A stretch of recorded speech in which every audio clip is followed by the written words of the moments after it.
오늘 함께 나눌 하나님의 말씀은 하박국 3장 말씀입니다. 하박국 3장 16절에서 19절까지 말씀 함께 읽도록 하겠습니다. 하박국 3장 16절에서 19절입니다. 제가 읽겠습니다. 내가 들었으므로 내 창자가 흔들렸고 그 목소리로 말미암아 내 입술이 떨렸도다. 무리가 우리를 치러 올라오는 환난 날을 내가 기다림으로 썩이는 것이 내 뼈에 들어왔으며 내 몸은 내 처소에서 떨리는도다. 비록 무화과 나무가 무성하지 못하며 포도나무에 열매가 없으며 감람나무에 소출이 없으며 밭에 먹을 것이 없으며 우리의 양이 없으며 외양간에 소가 없을지라도 나는 여호와로 말미암아 즐거워하며 나의 구원의 하나님으로 말미암아 기뻐하리로다. 주 여호와는 나의 힘이시라. 나의 발을 사슴과 같게 하사 나를 나의 높은 곳으로 다니게 하시리로다. 이 노래는 지휘하는 사람을 위하여 내 수금에 맞춘 것이니라. 아멘. 코로나 팬데믹 상황이 전 세계 사람들에게 남긴 상처는 정말 계산할 수 없이 큰 것을 보게 됩니다. 이 전 세계적인 전염병으로 정말 많은 사람이 목숨을 잃었습니다. 그리고 지난 주간 뉴스를 보니까 전 세계 인구의 10%가 이미 감염이 된 것으로 추정된다고 합니다. 계산해 볼 것도 없이 따질 것도 없이 코로나가 남긴 가장 큰 상처는 역시 많은 사람의 생명과 건강이라는 사실은 부인할 수 없죠. 자, 그런데 이 생명과 건강의 문제 다음으로 코로나가 남긴 큰 상처가 있습니다. 그리고 실제로 이제 이 두 번째 이유이긴 한데 이 두 번째 이유 때문에 또 많은 사람이 또 다른 모습으로 목숨을 포기하기도 합니다. 그것은 바로 경제 문제입니다. 코로나 상황에서 모임이 불가능하게 되면서 또 심지어 락다운까지 경험하게 되면서 많은 경제 활동이 멈춰졌죠. 그래서 이제 비즈니스를 하시는 분들의 타격은 말할 수 없이 큰 소식을 듣게 됩니다. 비즈니스를 운영하지 않더라도 회사에서 많은 분들이 레이오프를 당했다고 하죠. 어떤 개인의 문제뿐만 아니라 이제 그 나라의 경우도 마찬가지입니다. 각 나라가 심각한 경제적인 어려움을 경험하고 있습니다. 모든 나라의 경제 성장률이 심각한 마이너스 수준이죠. 이제까지 경험한 경제 상황도 심각한데 여전히 이런 경제적인 어려움은 전 세계적으로 진행 중인 상황입니다. 끝나지 않았습니다. 더 안타까운 것은 많은 전문가가 이 경제적인 피해가 회복되는 데 있어서 우리가 예상하고 생각하는 것보다 훨씬 오랜 시간이 걸릴 거라고 말합니다. 어떤 분은 코로나 상황이 다 끝나고도 그러고 나서도 최소 5년은 이 피해 회복에 시간이 걸릴 거라고 말하기도 합니다. 그렇습니다. 코로나 팬데믹은 우리가 살아가는 시대의 경제적인 문제, 쉽게 말해 일을 하고 거기에서 해결하는 어떤 먹고 사는 문제, 이것에 심각한 타격을 입혔습니다. 중요한 것은 인류의 역사 속에서 이렇게 먹고 사는 문제는 정말 중요한 문제죠. 한 사람이 살아가고 또한 사회 공동체가 건강하게 세워진 데 있어서 항상 가장 중요한 이슈 중에 한 가지가 경제 문제였습니다. 이런 점에서 우리가 인생을 사는 동안 이 경제적인 문제에 매우 큰 의미를 부여하고 또 가장 큰 실제로 우선순위를 두고 살아가는 모습이 있습니다. 자, 그런데 이런 경제적으로 어려운 상황, 이 코로나 상황에서 오는 이 경제적인 어려움의 시기를 지나고 있는 우리에게 오늘 우리가 함께 보내고 있는 주일, 오늘은 우리로 하여금 뭔가 더욱 특별하고 깊은 생각을 하게 하는 주일이 되는 것 같습니다. 오늘은 바로 추수감사를 기념하여 드리는 추수감사 주일이기 때문에 그렇죠. 이 추수감사에서 추수는 결국 뭘 말합니까? 경제적인 결과물에 대한 어떤 감사를 전제하고 있습니다. 다시 말해 우리 한 해 동안 우리 그리스도인들은 하나님이 우리에게 허락하신 어떤 삶의 환경, 특별히 일할 수 있는 환경 속에서 최선을 다해서 각자에게 주어진 일을 하게 됩니다. 자, 그리고 이제 한 해가 다 지나고 한 해가 저물어가는 이때에 지난 한 해 동안 하나님께서 우리에게 허락하신 그 모든 경제적인 결과물이 바로 하나님의 선물이고 또 은혜였다는 것을 고백하는 날, 그날이 여러분 오늘과 같은 추수감사절기이죠. 문제는 평소 같았으면 감사가 넘치는 주일이었겠지만 요즘 같은 코로나 상황에서 과연 우리는 어떻게 감사의 고백을 할 수 있을까요?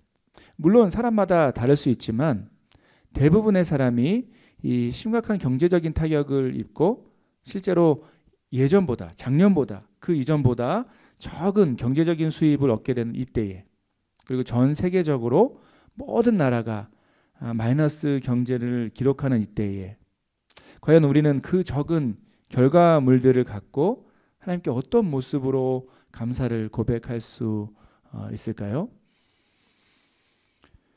오늘은 이제 매주 진행하던, 요즘 우리가 계속 진행하던 시리즈 설교를 잠시 멈추겠습니다. 멈추고 진정한 감사의 이유에 대해서 함께 읽은 우리 하박국 3장의 말씀을 갖고 정리해 보려고 합니다. 결론부터 먼저 말하면 우리는 경제적으로 어려운 이 코로나 시대를 살아가면서도 여전히 온전한 감사와 찬양을 드릴 수 있다는 것입니다. 그리고 그렇게 우리가 살아갈 수 있는, 그런 모습으로 살아갈 수 있는 중심에는 무엇이 있을까요? 바로 말씀을 통해 경험하고 확신하는, 바로 신실하신 하나님에 대한 믿음, 우리와 함께 하시는 하나님을 향한 믿음이 그 중심에 있다는 것입니다. 오늘 우리가 읽은 본문을 잘 이해하기 위해서는 사실 이제 오늘 본문만 봐서는 안 되고 하박국이라는 책이 전체적으로 어떤 내용인지를 이해해야 합니다. 여러분, 하박국서는 구약의 선지서들 가운데 하나인데 이 구약의 선지서들 가운데서도 비교적 독특한 형식으로 기록된 책입니다. 보통 선지서라고 하면 하나님이 선지자에게 전할 말씀을 주십니다. 하나님께서 이스라엘 민족에게 원하시는 말씀, 그리고 앞으로 하시고자 하시는 계획에 대해서 이제 선지자에게 먼저 주시면 그 선지자가 그 내용을 이스라엘 백성에게 선포하는 형식으로 대부분의 선지서가 기록되어 있습니다. 이제 이 선지서의 내용은 앞으로 일어날 일들에 대한 예언을 중심으로 하나님께서 작정하신 어떤 계획을 설명하는 것이죠. 자, 그런데 이 하박국은 그런 하나님 말씀의 대신 말하는 형식, 이런 기본적인 형식이 아니라 독특하게 하나님과 대화하는 형식으로 기록되어 있습니다. 정확히 말하면 Q&A를 하는 형식으로 이제 하박국 1, 2, 3장 중에서 1, 2장이 그렇게 기록되어 있습니다. 구체적으로 이런 건데 두 가지 질문과 두 가지 대답으로 되어 있습니다. 하박국이 두 가지 질문을 하고 하나님이 두 가지 대답을 하는 형식이죠. 요약하면 이렇습니다. 먼저 하박국은 하나님께 이런 질문을 합니다. 하박국은 자신의 나라 유다 가운데 너무 심각하게 불의와 폭력이 가득한 것에 대해서 질문합니다. 하나님, 왜 이 하나님 백성의 나라 가운데 악한 자들이 이렇게 약하고 어려운 사람들을 괴롭게 합니까? 왜? 근데 중요한 것은 왜 이런 상황을 그대로 두십니까? 라는 질문을 첫 번째 질문으로 하죠. 자, 이 첫 번째 질문에 대해서 이제 그 하박국 1장의 중간 부분에 나오는 하나님의 대답, 첫 번째 대답이 나오는데 이 대답에서 하나님은 이렇게 대답합니다.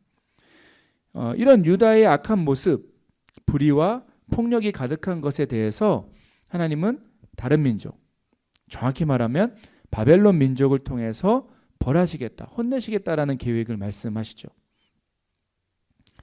자, 이 하나님의 첫 번째 대답에 대해서 이제 곧 바로 이어서 이제 두 번째 하박국 선지자의 질문이 따라오게 됩니다. 하박국 1장 12절에서 17절까지 이어지는데요. 하박국 선지자의 두 번째 질문은 이런 것입니다. 아니, 하나님, 아무리 그래도 그렇지 어떻게 하나님 백성을 이방 민족, 그것도 하나님 백성보다 더 악하고 무서운 민족을 통해서 그들을 사용해서 벌하신다고 하십니까? 그건 올바르지 않은 것 아닙니까? 라는 두 번째 질문을 하나님께 묻게 됩니다. 자, 이 두 번째 질문에 대해서 하나님은 하박국 2장 전체를 통해서 대답하시는데 내용을 한마디로 요약하면 또 이렇습니다. 하나님은 교만한 모습으로, 악한 모습으로 사는 그런 자들에게는 그에 합당한 책임을 물으시겠지만 중요한 것은 그 속에서 믿음으로 사는 경건한 자는 반드시 살리실 것이다 라고 대답하시죠. 하나님은 공의에서 벗어나시지 않는 분이라는 것을 밝히십니다. 함께 하박국 2장 4절을 한번 볼까요? 하박국 2장 4절인데 유명한 본문입니다. 보라 그의 마음은 교만하여 그 속에서 정직하지 못하나 중요한 것은 이제 뒷부분인데 의인은 그의 믿음으로 말미암아 살리라. 의인은 그의 믿음으로 말미암아 살리라. 자, 중요한 것은 여러분 방금까지 소개한 이 하박국의 두 가지 질문 그리고 이에 대한 하나님의 두 가지 대답 여기에 이어서 바로 오늘 우리가 읽은 본문이 들어있는 하박국 3장의 내용이 이어진다는 것입니다. 이 하박국 3장은 무슨 내용입니까? 이것은 앞에 설명한 1장과 2장의 내용을 바탕으로 하박국의 간절한 기도와 믿음의 고백을 담고 있습니다. 특별히 앞서 이제 기록된 1장, 2장에서 기록된 이 하나님의 계획을 바라보면서 그 상황에 대해서 하박국이 준비하는 기도라고 볼 수 있습니다. 1, 2장의 내용에서 선포된 하나님의 계획은 무엇이었습니까? 그것은 하나님이 바벨론을 통해 유다를 멸망하시겠다라는 계획입니다. 우리가 읽지는 않았지만 실제로 오늘 본문이 16절부터인데 그 바로 앞부분 우리 3장 15절까지의 내용을 보면 하박국 3장에는 정말 무섭고 두려운 표현들이 쏟아져 나옵니다. 5절에 보면 역병, 즉 전염병과 불덩이가 주의 발 밑에서 나온다고 말합니다. 6절에는 땅이 진동한다고 하고 8절에는 강과 바다가 출렁인다라고 말합니다. 9절에는 주께서 활과 화살을 쏘시고 땅을 쪼개신다고 말합니다. 14절에는 회오리 바람이 흩어버리는 상황까지 나오죠. 여러분 이 모든 비유적인 표현들이 무엇을 가리킵니까? 바로 악한 자들에 대해서 공의롭지 못한 자들에 대해서 분노하셔서 바벨론 민족을 통해 유다를 전쟁으로 벌하시는 그 하나님의 계획을 가리키는 것입니다. 쉽게 말해 전쟁으로 인해 엉망이 되는 상황을 가리키죠. 자, 이런 점에서 바로 오늘 본문 16절 이 16절은 큰 두려움과 떨림으로 기도하는 이 하박국의 목소리를 생생하게 들려주고 있죠. 본문 16절을 제가 좀 쉬운 번역으로 다시 한번 읽어보겠습니다. 본문 16절을 쉬운 번역으로 읽어볼 텐데 잘 들어보시죠. 그 소리를 듣고 무슨 소리입니까? 우리 15절까지 있었던 그 소리, 그 전쟁의 상황, 그걸 가리키는데 이 16절 다시 한번 읽겠습니다. 그 소리를 듣고 나의 창자가 뒤틀린다. 그 소리에 나의 입술이 떨린다. 나의 뼈가 속에서부터 썩어 들어간다. 나의 다리가 후들거린다. 그러나 나는 우리를 침략한 백성이 재난당할 날을 참고 기다리겠다. 여러분 오늘 본문만 읽었을 때는 이게 무슨 내용인지 몰랐을 테지만 우리 앞서 설명한 이 1장, 2장의 내용을 알고 나니까 이 본문 16절의 내용이 충분히 이해되지 않습니까? 지금 하박국은 하나님의 계획을 바라보면서 두려움과 떨리는 마음이 있다라는 것입니다.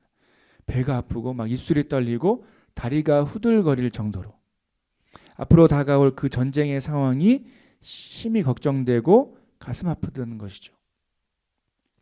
이런 심각한 전쟁의 상황에는 어떤 일들이 일어납니까? 당연히 모든 것이 무너지고 아무것도 먹고 마실 것이 없는 말 그대로 폐허가 되는 상황이 오게 될 것입니다. 자, 여러분 이런 이유에서 바로 오늘 보면 17절의 상황이 나오는 것이죠. 17절 다시 한번 볼까요? 우리에게 익숙한 본문이죠.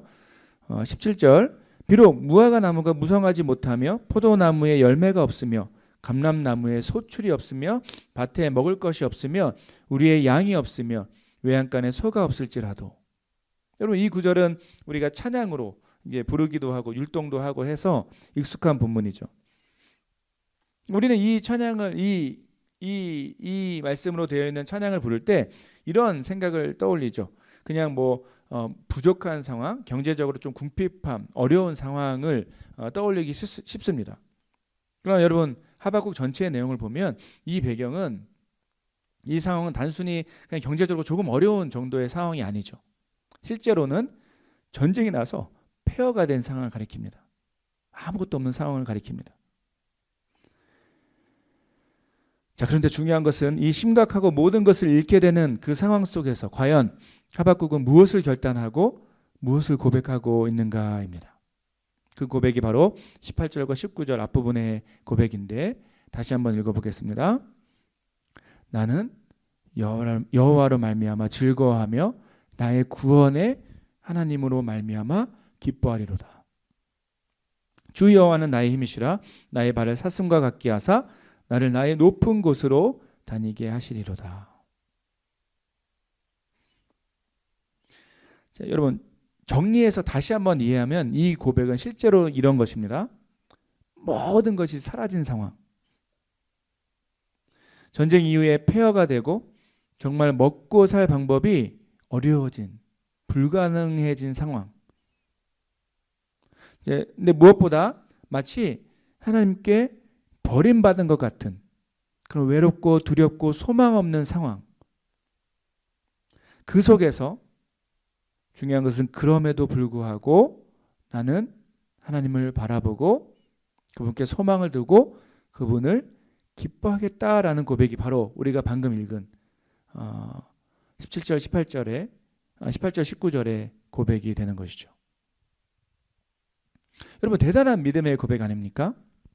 우리는 실제로 조금만 경제적으로 어려워도 불평과 불만, 하나님을 향한 원망을 쏟아내는 사람들입니다. 조금 어려운 상황 되면 그냥 모든 것을 포기해버리는 우리의 삶의 모습이죠. 이런 우리의 관점에서 볼 때 단순히 이 고백만 본다면, 이 고백만 보면 우리는 어떤 영적 위축감을 경험할 수 있습니다. 나는 참 믿음이 없구나 라는 고백을 하기 쉽습니다. 자, 그런데 그래서 이제 성경은 전체적으로 봐야 되는데 한 가지 기억해야 할 것은 여러분 사실 하박국의 오늘 본문의 이 믿음의 고백 뒤에는 실제로는 치열하고 진지한 하나님을 향한 질문이 있었다라는 것입니다. 오늘 계속해서 설명한 이 하박국 전체의 내용과 흐름을 보면 우리가 충분히 이해할 수 있듯이 하박국 선지자의 이 믿음의 고백, 오늘 본문의 믿음의 고백 전에는 치열하고 진지한 하나님을 향한 이 그가 처한 이 온 세상의 상황에 대한 질문과 그에 대한 탐구가 있었다는 것이죠. 자, 중요한 것은 이 치열하고 진지한 질문을 향해 하나님이 반응하셨다는 것입니다. 하나님은 말씀으로 대답하셨고 그분의 변하지 않는 성품을 보여주셨다는 것입니다. 그것이 2장 4절에 나오듯이 의인은 그의 믿음으로 말미암아 살리라라는 선포입니다. 즉 하나님은 비록 온 세상이 죄 때문에 죄로 인해서 신음하고 고통 가운데 있더라도 그 속에서 하나님을 향한 믿음으로 사는 그 하나님이 택하신 그 사람은 어떤 경우에도 반드시 보호하시고 지키신다라는 약속을 이 말씀을 통해서 허락하셨다는 것입니다. 하박국은 이 하나님의 말씀을 들었다는 것이죠. 그리고 이 하나님의 말씀을 듣고 이해하고 깨닫게 된 그 한 사람이 바로 모든 것이 무너지고 아무것도 없는 세상에서 아무 소망을 발견할 수 없는 그 심각한 어려움의 때에도 삶의 고난, 광야 같은 그 상황 속에서도 하나님을 향한 믿음의 고백, 그분을 기뻐하는 찬양의 고백을 할 수 있게 된다는 것이죠. 하나님의 말씀을 듣고 그 말씀을 경험하게 된 그 사람은 이 심각하고 어려운 모든 것이 사라지고 무너진 그 상황 속에서도 하나님을 향한 믿음의 고백, 그분을 기뻐하는 찬양의 고백을 할 수 있게 된다는 것입니다. 결국 여러분 오늘 본문은 우리에게 무엇을 강조하는 걸까요? 여러분 하박국이 보여주는 이 믿음의 고백은 바로 하나님이 어떤 분이신지를 아는 참된 지식에서 알면서 비롯되었다는 것이 핵심이죠. 근데 그 믿음은 그저 모든 어려움의 상황이 아무렇지도 않게 극복되는 뭐 이런 표현이 맞을 것 같은데 감정을 무시하는 종류의 믿음이 아니었습니다. 우리가 16절에서 본 것처럼 하박국 그런 표현했습니다. 배가 아프고 입술이 떨리고 다리가 후들거리는 어려운 어떤 이런 어려운 상황에 대한 두려움의 감정도 이 믿음이 포함하는 것이었다는 것이죠. 자, 그러나 그 속에서도 그 두려움과 떨림 속에서도 차이는 무엇입니까? 하나님이 어떤 분인지를 알기 때문에 그분의 말씀을 의지해서 고백하고 기뻐할 수 있는 믿음이 바로 이 하박국의 고백에 나타난 믿음이었다는 것. 여러분, 이것이 바로 오늘 본문의 핵심인 것입니다.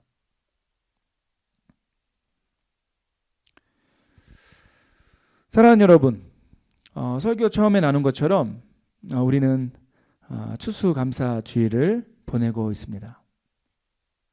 우리는 감사라고 하면 우리가 받은 혹은 우리가 어떤 이루어낸 어떤 결과물의 그 근거, 어떤 우리가 감사하는 것에 근거를 두는 것이 일반적인 반응입니다.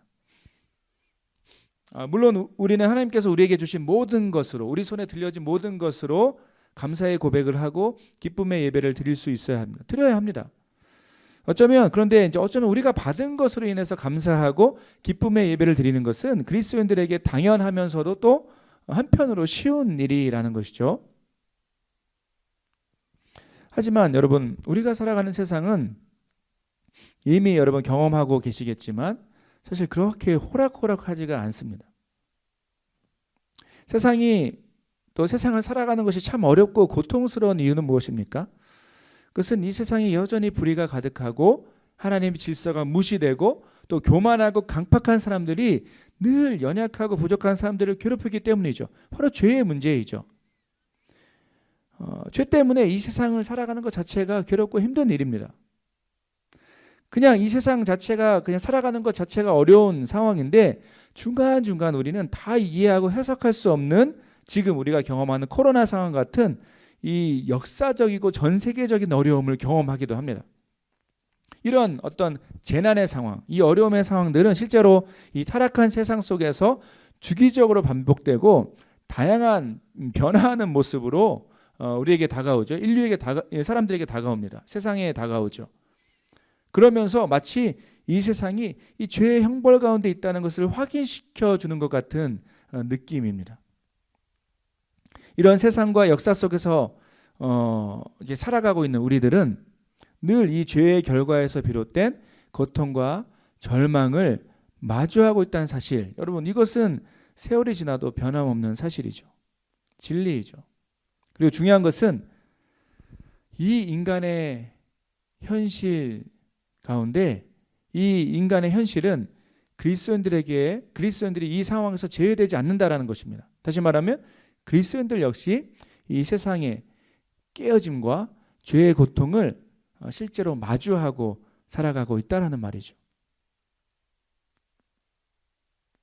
자, 그런데 이런 세상의 아픔 속에서 그리스도인들이 믿지 않는 사람들과 결정적으로 다른 한 가지 이유가 있습니다. 그것이 바로 하나님의 은혜 안에서 우리가 고백하는 하나님을 향한 믿음입니다. 바로 이 믿음이 이 절망스럽고 고통스러운 세상 속에서도 그리스도인들이 당당하게 살아갈 수 있고 또 감사와 기쁨이 넘치는 삶을 살아갈 수 있는 유일한 힘이 된다는 것이 여러분 성경의 선포입니다. 여러분, 오해하시면 안 되는데 믿음이란 주제를 말하면 우리는 어떤 이런 이미지를 떠올립니다. 우리의 감정과 어떤 삶의 상황이 와도 전혀 흔들리지 않는 모습을 쉽게 떠올리죠. 하지만 여러분, 그리스도인들에게도 경제적인 어려움은 큰 문제입니다. 당장 먹을 것이 없고 입을 것이 없을 때, 또 가족에게 무엇인가 기본적인 필요를 채워주지 못할 때, 거기서 비롯되는 고통과 아픔은 그리스도인들에게도, 믿음이 있는 그리스도인들에게도 당연히 큰 일이고 어려운 일입니다. 이 상황을 마주할 때 그리스도인들 역시 슬프고 두렵고 떨리는 감정을 경험할 수 있다는 것이죠. 자연스러운 반응입니다. 자, 그러나 여러분, 그리스도인들이 이런 삶의 어려움과 굴곡 속에서도 감사하면서 기쁨으로 하나님을 예배할 수 있고, 더 나아가서 이 세상의 잘못된 삶의 방식과 타협하지 않고 올바른 길, 올곧은 길을 갈 수 있는 그 이유는 무엇입니까? 여러분, 그것이 바로 우리 안에 하나님을 아는 지식에서, 말씀을 경험하고 말씀을 아는 지식에서 비롯된 바로 그 하나님을 향한 참되고 온전한 믿음입니다. 하나님을 말씀을 통해 발견하고 그분을 만나고 그분의 뜻과 계획을 이해하고 더 나아가서 그분의 선하시고 신실하신 성품을 이 말씀을 통해서 깨닫게 될 때, 그것을 통해서 그때 하나님 백성, 그리스도인들은 어떠한 상황에서도 하나님을 향한 믿음과 그분을 향한 사랑과 기쁨을 고백할 수 있다라는 것입니다. 여러분, 이것이 바로 그리스도인들이 세상과 다른 결정적인 차이입니다. 그리고 이 믿음을 따라가는 그런 그리스도인들의 삶을 바라보면서 세상은 바로 우리 안에 계신 하나님을 인정하게 되는 것입니다. 사랑하는 여러분, 여러분이 이 추수감사주일을 지나면서 지금 이 순간 하나님께 드릴 감사의 고백은 무엇입니까? 지난 한 해 동안 여러분에게 하나님이 허락하신 많은 좋은 일이 있을 거라고 저는 믿습니다. 그 모든 것으로 인해서 우리는 당연히 감사하고 기뻐할 수 있습니다. 자, 그러나 오늘 말씀은 거기서 멈추는 것이 아니라 믿음으로 살아가는 우리에게 전혀 새롭고 다른 차원의 감사의 삶을 살도록 요청하고 있습니다. 그것은 바로 하나님을 아는 지식과 그분을 향한 믿음에서 비롯된 감사와 기쁨입니다. 그리고 그 믿음은 때론 그냥 주어지는 것이 아닙니다. 그 믿음은 변하지 않고 어려운 삶의 환경 속에서, 삶의 어려움의 그 소용돌이 속에서 치열하고, 때론 치열하고 진지하게 말씀을 갖고 씨름하는 가운데, 하나님께 질문하고 대답을 듣는 가운데, 말씀을 갖고 씨름하는 가운데, 그러는 과정을 통해서 우리 안에 새겨지는 믿음일 수 있다는 것이 여러분 오늘 말씀의 핵심이죠. 사랑하는 여러분, 말씀에 근거하여 드리는 이 믿음의 고백이 우리를 당당하게 하고 우리를 자유롭게 합니다. 이 세상의 수많은 종류의 어려움, 이 코로나 상황을 비롯해서, 아니 이 상황보다 더 큰 삶의 어려움을 마주하더라도 우리를 변함없이 당당하고 자유롭게 하는 믿음이 바로 이 말씀에 근거해서 하나님을 지속적으로 바라보는 가운데 우리 안에 새겨지는 믿음인 것을 여러분 이 시간 기억해야 하는 것입니다.